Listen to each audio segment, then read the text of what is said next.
સુરતમાં હાટ બજારના વિરોધમાં વેપારીઓ ઉતર્યા રસ્તા પર। અરેઠના કરંજ હરિયાલ નેશનલ હાઈવે પર ચક્કાજામ કર્યો। રોડ વચ્ચે બેસી વેપારીઓએ નોંધાવ્યો વિરોધ। પહેલા માત્ર શુક્રવારી બજાર ભરાતી હતી, હવે રોજિંદા બજાર ભરાતા સ્થાનિક વેપારીઓને મુશ્કેલી, ચોરી છેડતી જેવી ઘટનાઓ વધી હોવાનો પણ વેપારીઓનો આક્ષેપ। એ ઘણા સમયથી આ જે હોટ બજાર ભરાય છે એના લીધે બધી દુકાનવાળાના ધંધા ઠપ થઈ ગયા છે। દુકાનના ભાડા બી નહીં નીકળતા ને ધંધા બી નથી થતા ને ચોરી લૂંટફાટ આ બધું આ મેળાના લીધે જ થાય છે। એના માટે અમે બધા રોડ પર આવેલા છે। બંધ કરવા માટે કઈ રજૂઆત કરવામાં આવી છે? 1 મહિના પહેલાં એપ્લિકેશન આપેલી હતી પંચાયતમાં, પણ એનો કોઈ સમાધાન થયો નથી। શુક્રવારી ચાલતી હતી હાટ બજાર, જેના કારણે વેપારીઓને નુકસાન તો થતું જ હતું, પણ સાથે સાથે બાઇક ચોરી, મોબાઈલ ચોરી, છોકરીઓની છેડતી એ પણ ગુનાહિત પ્રવૃત્તિઓ દિવસે દિવસે વધતી ગઈ છે।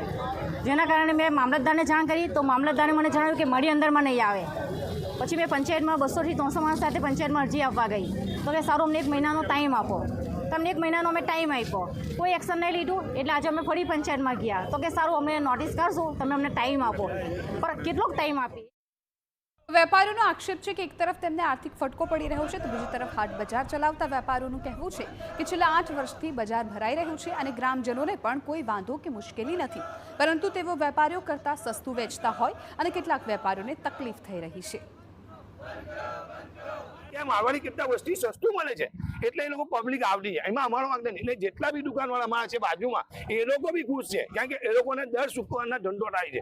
જે અમારા ઘરે દૂર છે, જે અમારા બ્રિજની પાસે જે ગુરુવારી ભરે છે એનાથી વધારે પ્રોબ્લેમ થતો છે, તો ભાઈ એના પર એ લોકો વિરોધ નથી કરતા। આજે મારા પર એ વિરોધ કરે છે કે ભાઈ આ તમે ચલો ને બંધ કરો। 8 વર્ષ લગભગ 7-8 વર્ષ થયા ત્યાંથી ચાલતી છે, તે પછી મંગળવારી ચાલુ થઈ, બુધવારી ચાલુ થઈ, ગુરુવારી ચાલુ, બધી ચાલુ।